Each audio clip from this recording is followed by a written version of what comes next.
Hello friends, American president Donald Trump భారతదేశం మీద మరొక బాంబు వేశాడు. ఈ మధ్య విపరీతంగా టారిఫ్ల మీద టారిఫ్లు పెంచుతూ భారతదేశాన్ని ఇరకాటంలో పెడుతున్న ట్రంప్ ఈసారి గురి చూసి మరొక వ్యవస్థ మీద దెబ్బ కొట్టాడు. అది H1B వీసా. ప్రస్తుతం ఉన్న H1B వీసా ఫీజుని అలాగే ఉంచి దాని మీద అదనంగా సంవత్సరానికి $1,00,000 పే చేయాలని కొత్త ఆర్డర్ తీసుకొచ్చాడు. ఎగ్జిక్యూటివ్ ఆర్డర్ కింద దాన్ని తీసుకొచ్చాడు. H1B వీసా మీద ఫీజు పెంచితే భారతదేశం మీద బాంబు ఎందుకు అని అడిగే అమాయకులు ఉంటారని నేను అనుకున్నాను. ఎందుకంటే అమెరికాలో H1B వీసా తీసుకునే వాళ్ళలో అత్యధికులు భారతీయులే. మీకు స్క్రీన్ మీద నేను లాస్ట్ 3 years లెక్కలు చూపిస్తాను చూడండి.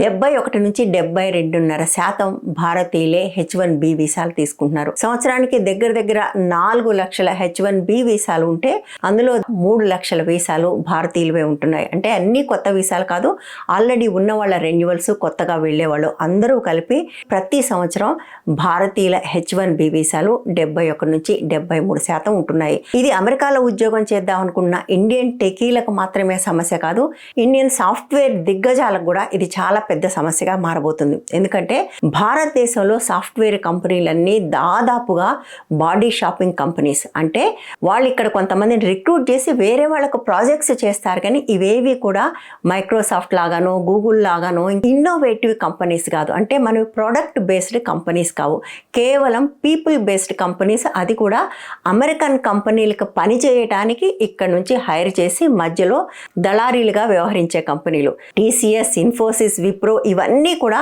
ఇదే పని చేస్తాయి. వాళ్ళకు వచ్చే ఇన్కమ్ అంతా కూడా ఈ బాడీ షాపింగ్ మీదే. సో ఒకటి వెళ్ళాలనుకుంటున్న టెకీలకు సమస్య అయితే, రెండోది అట్లా పంపిస్తున్న కంపెనీలకు కూడా చాలా పెద్ద సమస్య కాబోతుంది. ఈ వెళ్ళే టెకీలు కూడా 2 రకాల వాళ్ళు ఉంటారు. ఇన్ఫోసిస్ కానీ, TCS కానీ, విప్రో కానీ వీళ్ళు పికప్ చేసి పంపించే వాళ్ళైతే ఈ కంపెనీ పే చేస్తుంది. బట్ మనకు తెలుసు కదా, ముఖ్యంగా మన తెలుగు వాళ్ళ విషయం మనకు తెలిసిందే కదా, అమెరికాలో కూడా అనేకం బాడీ షాపింగ్ చేసే కంపెనీలు ఉంటాయి. బట్ వాళ్ళు ఇక్కడ మన వాళ్ళ దగ్గర డబ్బులు తీసుకొని ప్రాసెస్ చేస్తారు. ఇప్పటి వరకు ఆ ఫీజు దగ్గర $5,000 దాకా ఉంది. అంటే అరౌండ్ 4 లక్షల రూపాయలు. ఈ 4 లక్షల రూపాయలు కూడా ఇక్కడ టెకీల దగ్గరే వసూలు చేసి ప్రాసెస్ చేస్తున్న కంపెనీలు కూడా అక్కడ ఉన్నాయి. ప్రధానంగా అవి దేశీ కంపెనీలు. అలాంటి వాళ్లకు ఇక ఈ ప్రాసెస్ అనేది దాదాపుగా అసంభవం అని చెప్పాలి. $1,00,000 అంటే 85 లక్షల రూపాయలు. అది కాక అది 3 సంవత్సరాలకు కట్టాలి. ఒకేసారి కట్టాల్సి ఉంటుందా, సంవత్సరం కట్టాల్సి ఉంటుందా అన్న విషయం ఇంకా బయటకు రాలేదు. అంటే ఆ రూల్స్ ఇంకా తయారు చేయలేదు. ఒకవేళ 3 సంవత్సరాలు కలిపి కట్టాలంటే ఒకేసారి 2.5 కోట్ల రూపాయలకు కట్టి అక్కడికి వెళ్ళాలి. వెళ్ళిన తర్వాత కూడా ఉద్యోగం వస్తుందో రాదో తెలియదు. ఇకపోతే ఈ కంపెనీలు, పంపించే కంపెనీలు ఉన్నాయి కదా, వాళ్ళకు కూడా కాస్ట్ విపరీతంగా పెరిగిపోతుంది. ఈ కంపెనీలన్నిటికీ వచ్చే లాభం అంతా H1B వీసాల మీద సాఫ్ట్వేర్ ఉద్యోగస్తులకు వచ్చే జీతాల నుంచి కమిషనే. కొత్తగా వెళ్లే వాళ్ళకి సంవత్సర జీతం కూడా $1,00,000 ఉండదు. $1,00,000 జీతం కూడా పొందలేని ఒక ఉద్యోగం కోసం $1,00,000 ఫీజు కట్టడం సాధ్యం కాదు కదా.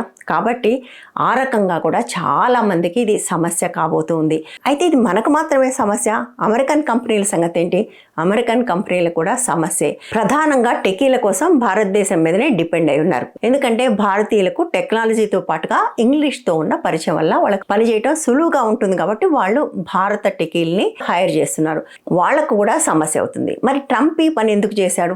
ఎందుకంటే మీరు బయట నుంచి తీసుకొచ్చి ఉద్యోగాలు ఇవ్వటం కాకుండా అమెరికాలో ఉన్న టాలెంట్ని గుర్తించి ఉద్యోగాలు ఇవ్వాలి. బయట నుంచి ఉద్యోగాలను తీసుకోవటాన్ని డిస్కరేజ్ చేయడం కోసమే ఈ ఆర్డర్ తీసుకొస్తున్నాను అని ఆయన చెప్తున్నాడు. దీనివల్ల ఇమిగ్రేషన్ పేరుతో జరుగుతున్న అబ్యూజ్ ఆగిపోయి గ్రేట్ అమెరికన్ టాలెంట్ని హైర్ చేసే అవకాశం వస్తుంది అని ట్రంప్ అంటున్నాడు. గ్రేట్ అమెరికన్ టాలెంట్ లేక వాళ్ళు బయట వాళ్ళని తీసుకుంటున్నారా, ఉండి కూడా బయట వాళ్ళు చవకగా వస్తుందని తీసుకుంటున్నారా? ఇలాంటి ప్రశ్నలన్నీ ఎలా ఉన్నప్పటికీ కూడా ఇది అక్కడ కంపెనీలకు కూడా చాలా పెద్ద సమస్యగా మారబోతుంది. ఆల్రెడీ కంపెనీలు ఆందోళన కూడా వ్యక్తం చేస్తున్నాయి. మరొక వైపున ఈ ఆర్డరే ఇల్లీగల్, ఇది కోర్టుల్లో నిలబడదు అనే మాట కూడా చాలా స్ట్రాంగ్గా వినపడుతుంది.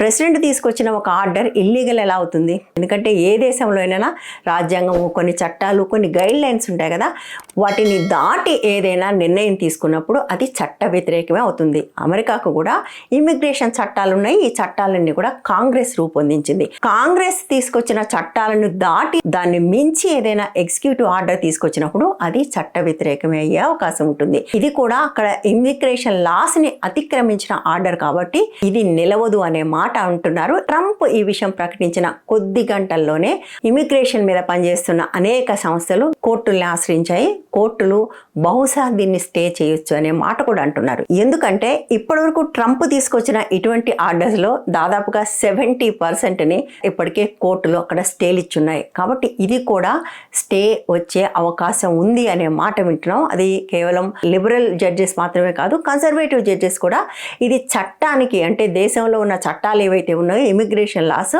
దాన్ని బియాండ్ అవుట్ రీచ్ ఉంది కాబట్టి దాన్ని స్టే చేసే అవకాశం ఉంది అనే మాట వింటున్నా. కాబట్టి బహుశా దీని మీద ఒక స్టే వచ్చే అవకాశం ఉంది.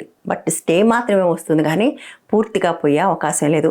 మళ్ళీ ఇది కాంగ్రెస్ ముందుకు పోవచ్చు, మళ్ళీ కొన్ని సవరణలతో మళ్ళీ కూడా వచ్చే అవకాశం ఖచ్చితంగా ఉంది.